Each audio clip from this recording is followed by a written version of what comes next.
plaisir de vous voir ici, une semaine après la Pâque. Alors si vous avez une Bible, nous serons à 2 Corinthiens chapitre 5.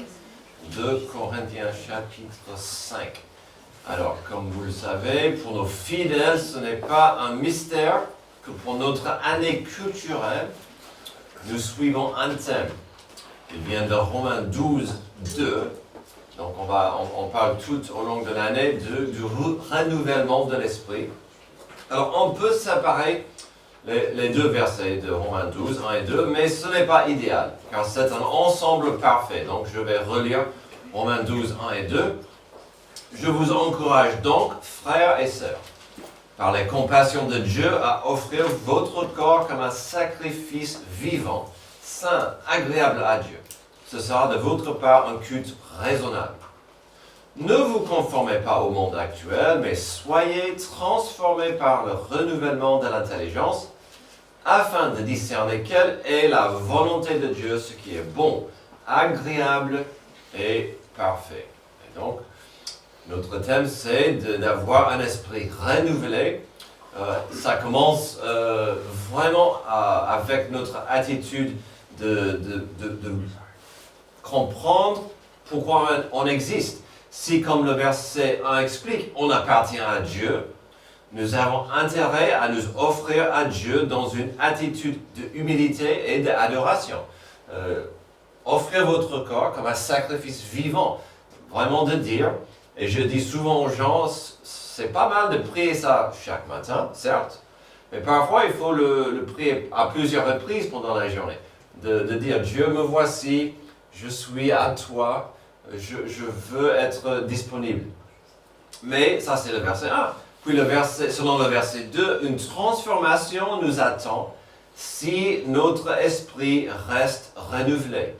On sera formaté, on sera guidé ou poussé par beaucoup de choses. Est-ce que on laisse la parole de Dieu, son Esprit Saint nous formater, nous guide, ou est-ce que ça sera TikTok? Est-ce que ça sera mes amis ou le news, l'info? Donc il faut être prêt à être renouvelé dans notre intelligence par la volonté de Dieu. Et c'est là où nous avons passé notre temps ensemble chaque dimanche, en train de voir des sujets primordiaux à saisir, mais aussi à vivre. Pas juste de comprendre et de vivre, mais aussi chacun de nous doit pouvoir exprimer et expliquer ces vérités suivantes. Donc, ce qu'on a déjà vu, j'aimerais que vous puissiez proclamer, expliquer, partager ça autour de vous. La notion que Dieu est là, il n'est pas silencieux, il n'est pas distant, mais Dieu existe. Et on a vu ça pendant plusieurs semaines, la notion que Dieu est là. Nous ne sommes pas là par hasard, on n'est pas le résultat de la chance, mais c'est parce que Dieu nous a créés et il est là, il nous tient dans ses mains. Dieu est là, il nous communique. On a vu l'importance de la puissance de la parole de Dieu, elle est vivante, elle nous façonne, mais pas que la parole de Dieu, pas que la Bible. Dieu nous communique à travers son Esprit Saint, à travers son Église, à travers sa volonté pour nous, et puis bien sûr à travers la création. On a vu ça assez tôt dans ce processus. Et puis on a passé plusieurs semaines sur la notion, ce troisième point sur la rédemption. C'est important de comprendre et de pouvoir communiquer. Nous vivons dans un monde brisé. Nous vivons dans un monde maudit par le péché. On est tous nés, comme on a entendu ce matin, on est tous nés dans le péché, maudits, et on subit ce fardeau. Et donc, la rédemption est nécessaire. Pourquoi? Parce qu'on est séparé de Dieu.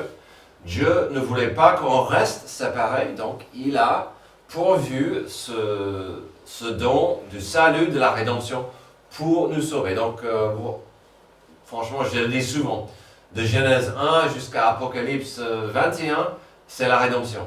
Dieu veut nous sauver. Mais il faut comprendre, ça implique qu'on est des pécheurs qui ont besoin du salut. Ayant compris l'importance de la rédemption, nous allons prendre un nouveau chemin Une nouvelle direction nous attend. Il s'agira peut-être du chemin le plus important pour notre Église. Il s'agit de comprendre la responsabilité de pratiquer, d'appliquer et vivre notre vraie identité. Aujourd'hui, ainsi que dans les semaines à venir, on devrait pouvoir poser et répondre aux questions suivantes. Qui suis-je en Christ? Qu'est-ce que cela exige de moi? Oh, cette deuxième question est lourde. Qui suis-je? On peut comprendre qui suis-je en Christ, mais est-ce que ça exige quelque chose? Un changement de vie, peut-être des nouvelles habitudes. Et troisième question, quel impact cela aura sur le monde autour de moi? Donc, trois questions. On verra ces questions, on verra un mélange de ces questions pendant les semaines à venir quand on voit notre identité en Christ. Est-ce qu'on comprend notre identité? Comprenons-nous qui nous sommes vraiment et les implications de ça? Est-ce que la réalité de mon identité m'inspire? La réalité de mon identité.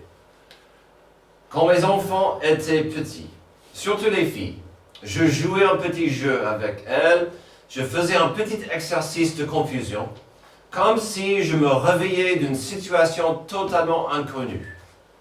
Vous êtes prêts? C'était un peu comme ça. Et les filles adoraient ça. Kyriana et Alia. Ils étaient devant moi. Où suis-je? Comment suis-je arrivé là? Quelle heure est-il? Qui suis-je? Qui es toi? Elle rigolait, elle riait. Encore. Ok. Mais, où suis-je? Quelle heure est-il? Comment suis-je arrivé ici? Qui suis-je? T'es qui toi? Encore. C'était mignon. En principe, mes amis, nous avons posé ces mêmes questions tout au long de notre série. Qui suis-je? Après avoir vu la rédemption, je suis un enfant adoptif de Dieu. J'ai reçu la nouvelle naissance. Où suis-je? Je suis un habitant temporairement sur terre, avec une mission. Comment suis-je arrivé ici? À la grâce de Dieu. Quelle heure est-il? Le temps presse. Quelle heure est-il? C'est le moment de servir, de partager. Pour bien saisir cette notion et de vérifier ces questions et leurs réponses, nous allons aujourd'hui voir un passage clé en 2 Corinthiens 5, 14 à 21. Aujourd'hui et dans les semaines à venir, nous verrons un mélange des trois questions suivantes. Qui suis-je en Christ? Qu'est-ce que cela exige de moi? Quel impact cela aura sur le monde autour de moi? Alors, plongeons dans notre passage. Un passage qui n'aura pas de sens si vous ne comprenez pas l'importance de l'amour de Dieu. Surtout l'amour de Dieu pour nous et l'amour de Dieu pour le monde autour de nous. Si on aura du mal de comprendre si on ne comprend mal la fondation de la rédemption. C'est-à-dire que Dieu aime le monde qui est perdu. Dieu aime le monde et il veut la restaurer, il veut sauver ce monde par son amour. Alors aujourd'hui, considérons l'amour de Dieu et quelques implications pour la vie. En 2 Corinthiens 5, 14 à 21, on trouvera d'abord un amour qui me pousse à voir l'essentiel. Donc, ce premier passage va parler de notre vision.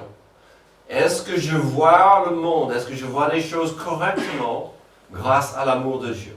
Verset 14. C'est que l'amour de Christ nous presse. Parce que nous sommes convaincus que si un seul est mort pour tous, tous donc sont morts. Et s'il est mort pour tous, c'était afin que ceux qui vivent ne vivent plus pour eux-mêmes, mais pour celui qui est mort et ressuscité pour eux. Ainsi, désormais, nous ne percevons plus personne de manière humaine. Et si nous avons connu Christ de manière purement humaine, maintenant nous ne le connaissons plus ainsi. Alors, si on va considérer la notion de voir l'essentiel, de voir ce qui compte, de voir vraiment ce qui est important, il faut un petit rappel du mot essentiel qui est d'une grande importance, principale, capitale. Synonyme de essentiel, capital, fondamental, important, primordial. Et donc, le verset dit un amour qui me pousse à voir l'essentiel. Franchement, ce verset peut nous aider avec, je suis désolé, mais ça peut nous aider avec mettre au boulot dodo. Parce qu'il est trop facile d'entrer dans, de voir que mettre au boulot dodo. Non, la vie est beaucoup plus que ça. Est-ce que c'est vrai que l'amour de Dieu peut changer ma vision? Voyons dans ce petit passage. Le verset 14 exhorte que l'amour de Dieu nous presse. Le mot presse veut dire contraindre. Et contraindre, qu'est-ce que ça veut dire l'amour de Dieu me contraint? J'aime pas ce mot. On pourrait dire, c'est pas utile d'avoir des restrictions par rapport à ce que je vois et ce que je peux faire. Des parents ici comprennent bien. L'amour parental donne des contraintes.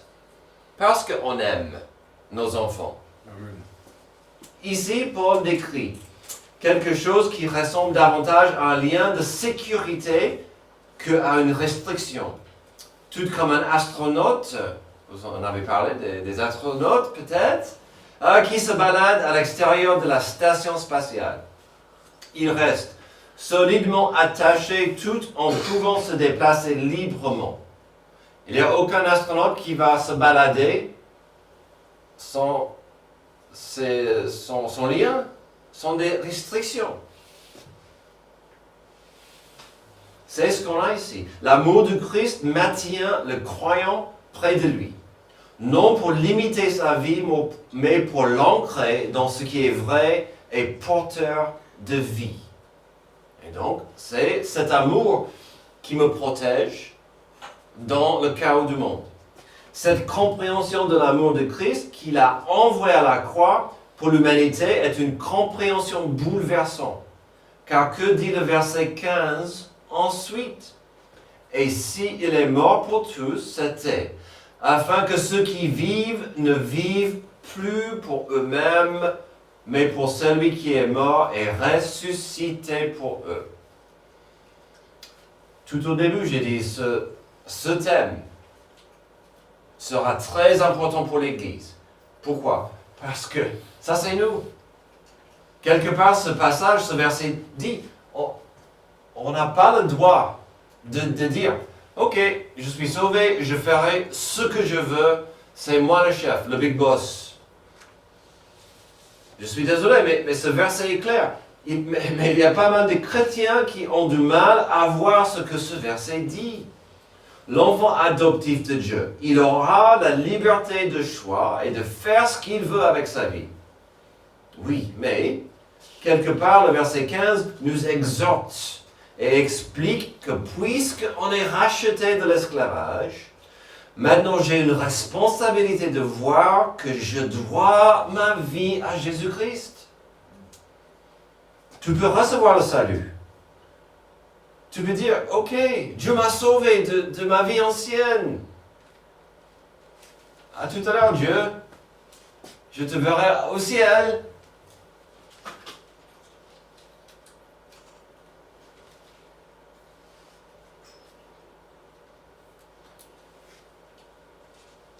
Quelque part, ça nous exhorte qu'on a une vie, et ça doit être une vie pour Jésus.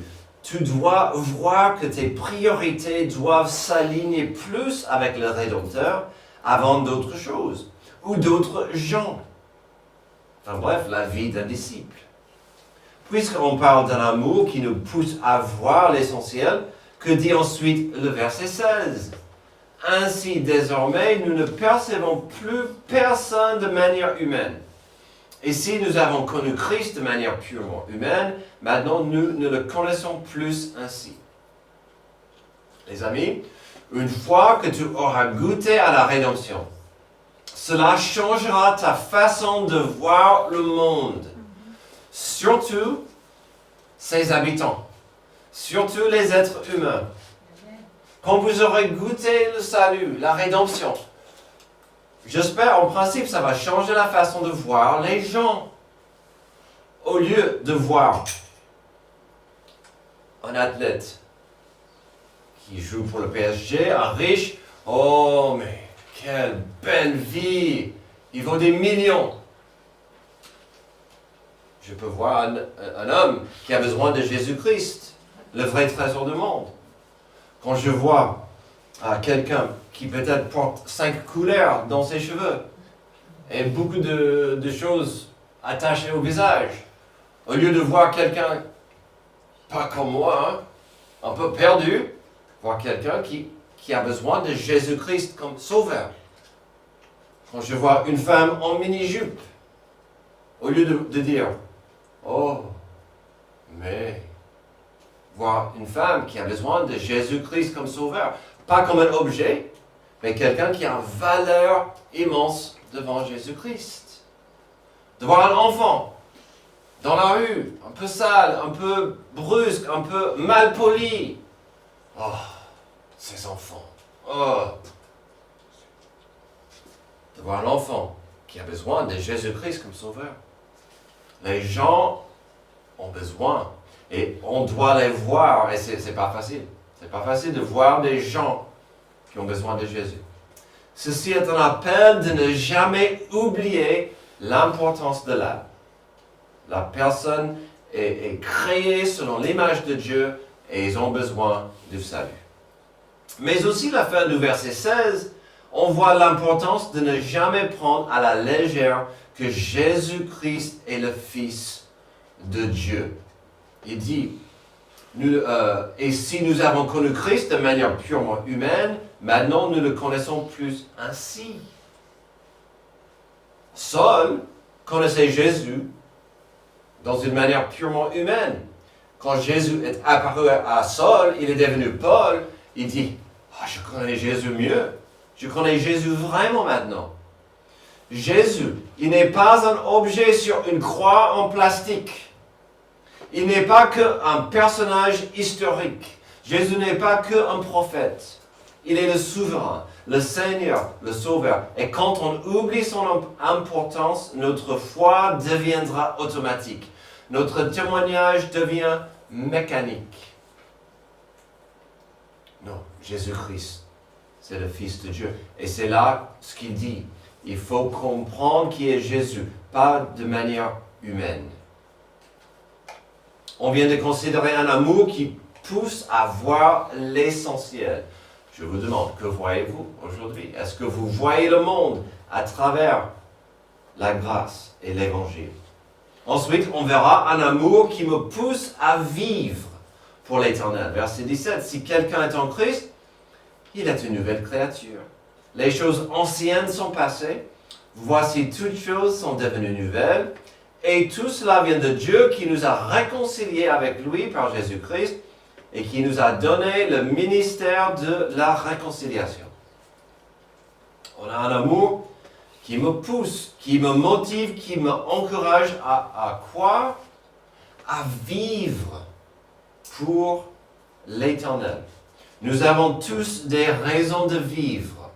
Nous avons tous quelque chose qui nous motive à vivre. Alors ces choses, ces raisons varient d'une personne à l'autre. J'ai parlé du mettre au boulot dodo, ce n'est pas une vraie existence, mais c'est vrai que beaucoup de gens pensent à ça comme pourquoi ils vivent.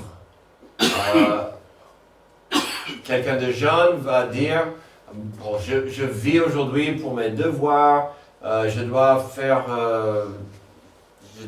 avoir des bons résultats à l'école, un jour on verra. Un jeune adulte va dire, il faut trouver un bon boulot, peut-être mon âme sœur, et peut-être on verra. Ça changera selon votre âge, votre arrière-plan. Mais nous, on n'a pas le droit de quitter ce passage. Ce passage doit être où on commence.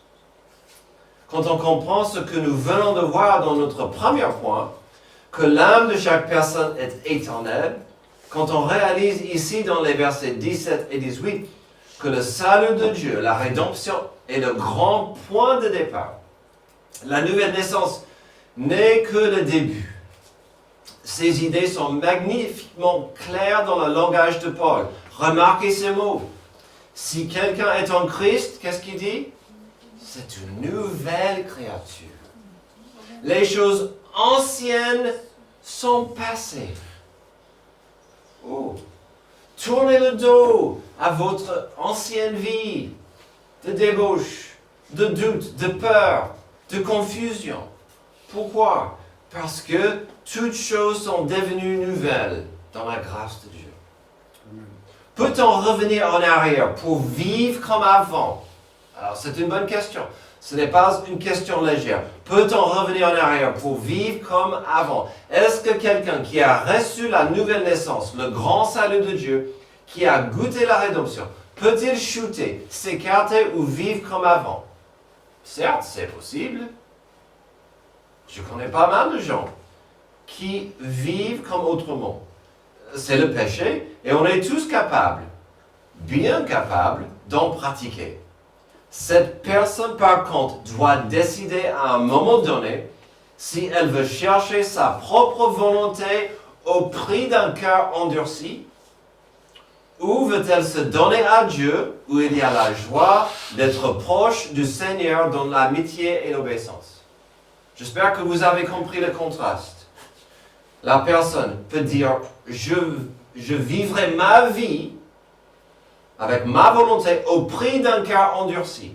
Cette personne aura le cœur endurci à Dieu et à son Église, ou cette personne peut, dans la soumission belle à Dieu, dans l'amour, dire « Je vais être proche à mon Seigneur dans l'amitié et l'obéissance ». La vie chrétienne est-elle facile? Le chemin du disciple est-il toujours droit? Cette vie facile, non, mais bien possible, même faisable, et le prochain verset l'explique. Et tout cela vient de Dieu qui nous a réconciliés avec lui par Jésus-Christ et qui nous a donné le ministère de la réconciliation. La vie chrétienne est possible parce que je suis réconcilié à Dieu. Je peux avoir sa paix dans mon cœur. Si on existe afin d'avoir une relation de paix et amitié avec Dieu, la première moitié du verset 18 dit cela. Mais le verset 18 continue. Si tout à l'heure on voit l'importance de ne plus voir des gens comme avant, ici on voit l'étape pratique de cette vision.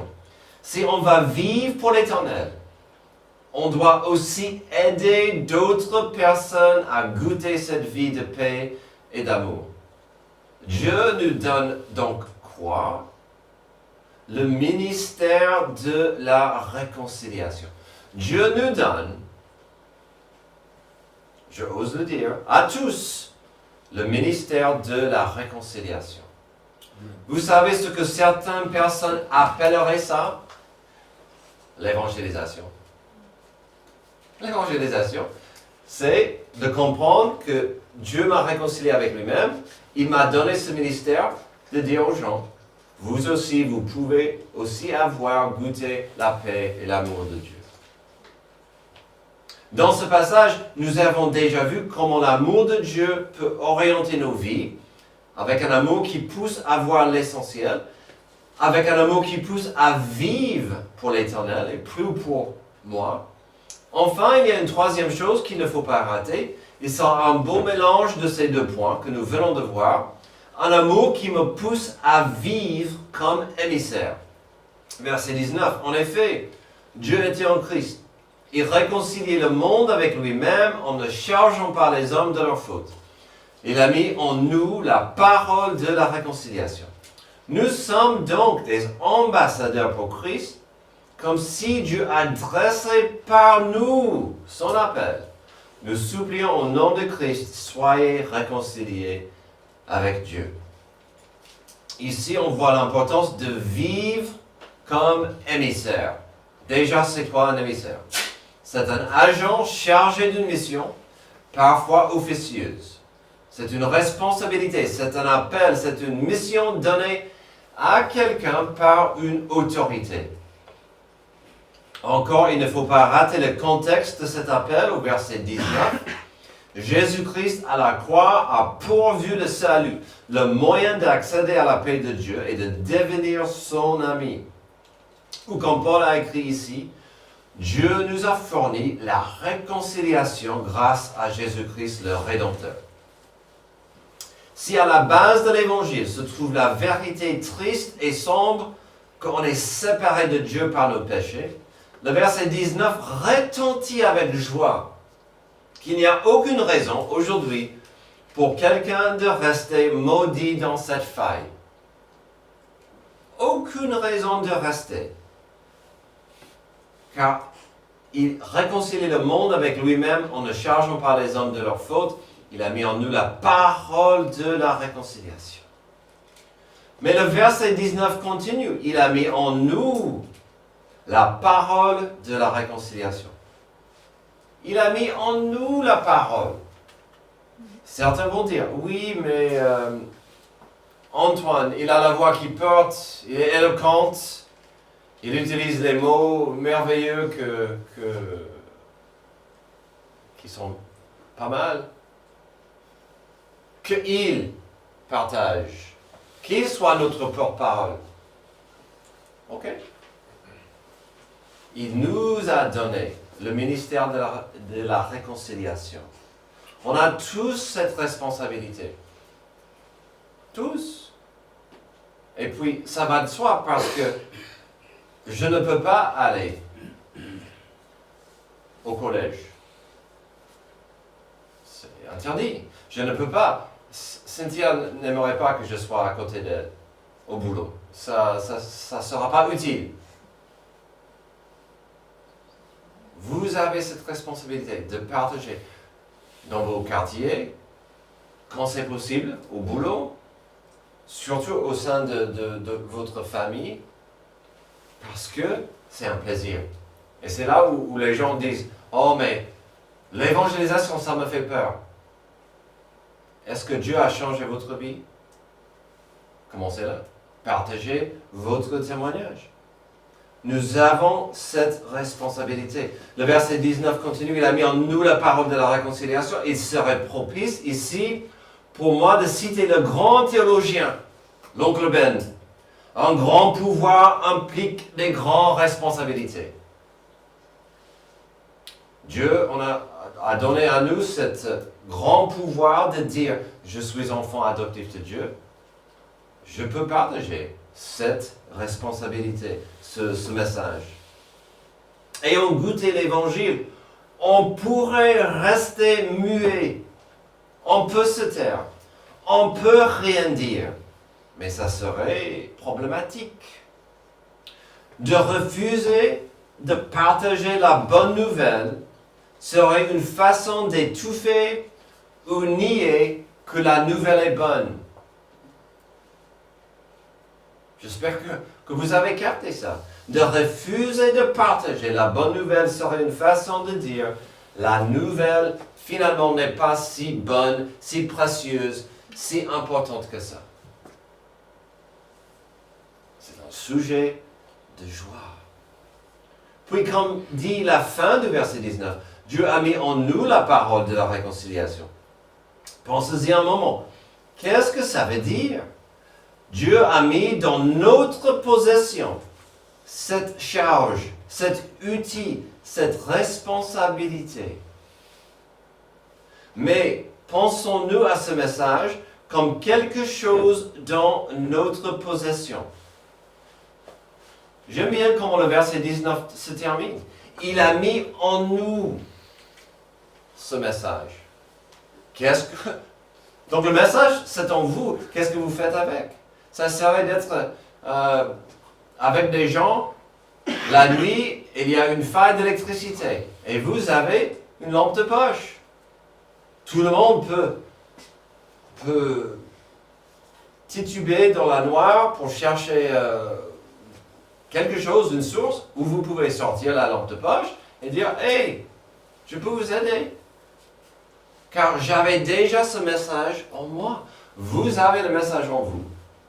Je vous encourage à l'utiliser. Puis comme il dit, mais pourquoi, mais pour que il n'y ait pas de confusion, Paul a pris le prochain pas au verset 20. Nous sommes donc des ambassadeurs pour Christ, comme si Dieu adressait par nous son appel. Nous supplions au nom de Christ, soyez réconciliés avec Dieu. Il a mis en nous ce message, il a mis en nous cette responsabilité de partager la bonne nouvelle. Il n'y a pas une façon simple ici de contourner notre responsabilité, notre identité, notre tâche. Un émissaire, un ambassadeur représente son chef, son maître, et cette responsabilité revêt une importance capitale. Je peux vous dire, hein, un ambassadeur, ça doit être un poste compliqué, pas facile. Je pourrais faire des blagues. Il serait difficile aujourd'hui d'être un ambassadeur américain, peut-être. De dire, je représente la Maison Blanche. Mais, c'est important et ça va toucher la vie, le témoignage, la façon qu'il va vivre l'ambassadeur. Ou l'ambassadeur. Oui, madame. L'ambassadeur. Non. Bon, l'ambassadeur. Oh là là. Sa façon de bouger, sa façon de se comporter.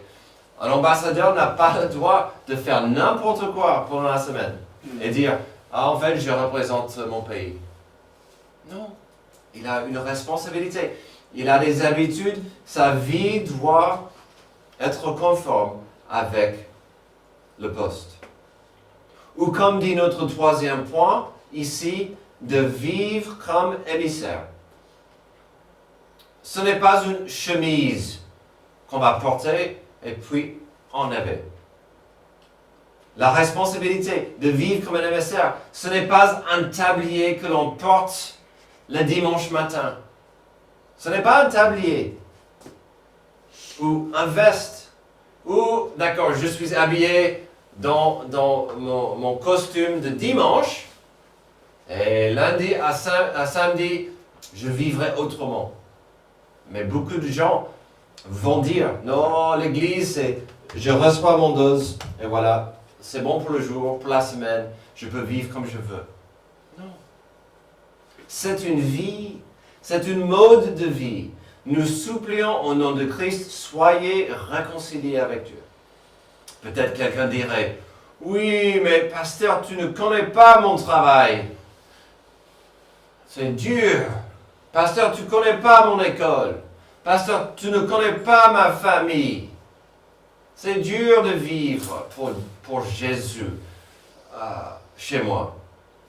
La réponse du passage serait oui. Mais est-ce que tu comprends bien l'évangile et la réconciliation de Dieu? Ce que cela implique d'être une nouvelle créature. Donc la vérité simple, c'est que si on comprend l'importance d'être un disciple de Jésus, certaines responsabilités feront partie de notre identité. Terminons avec le verset 21. En effet, celui qui n'a pas connu le péché, il a fait devenir péché pour nous, afin qu'en lui, nous devenions justice de Dieu. J'aime bien comment Paul a terminé ce passage. Il a bouclé le boucle. Ce passage se termine avec la vérité du début. Notre identité doit toujours être branchée en Jésus-Christ et sa justice. C'est magnifique. Celui qui n'a pas connu le péché, il a fait devenir péché pour nous, afin qu'en lui, nous devenions justice. Est-ce que j'irai au ciel? Alléluia. Est-ce que je suis sauvé? Yes. Est-ce que c'est parce que c'est quelque chose que j'ai accompli? Tout. Non.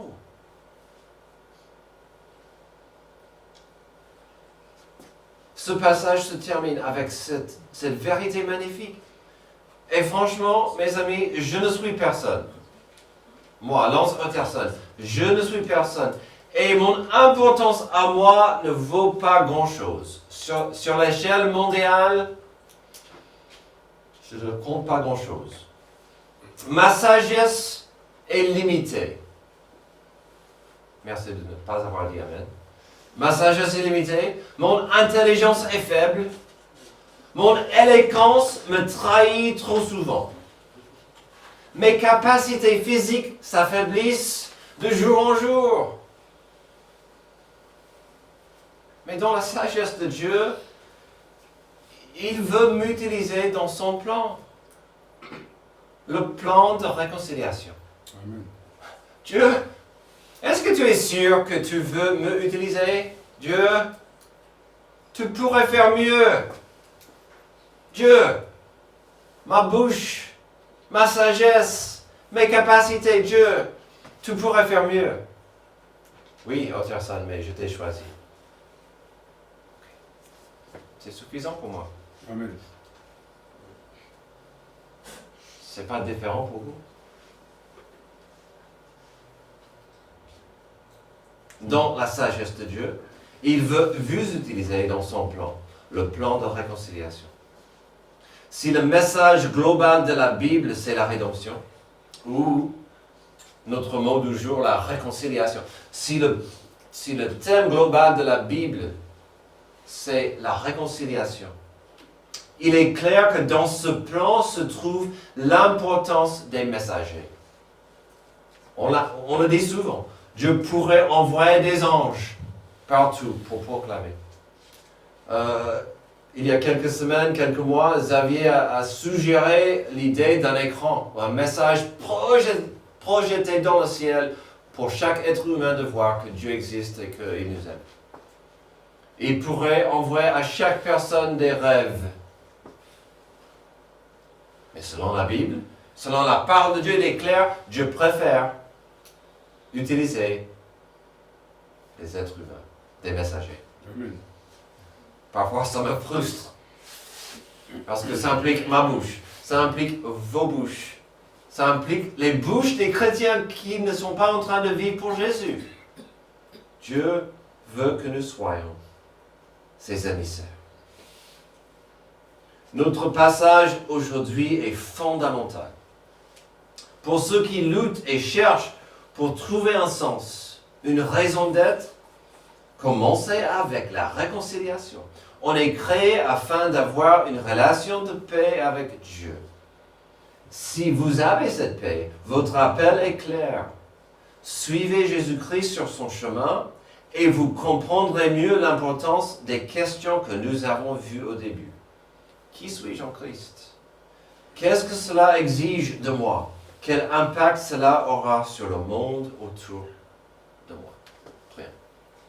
Merci Dieu pour ce passage qui nous rappelle que nous avons des responsabilités, de vivre selon ta grâce, selon ta volonté, mais cela implique aussi de vivre pour que le monde sache nous sommes tes disciples.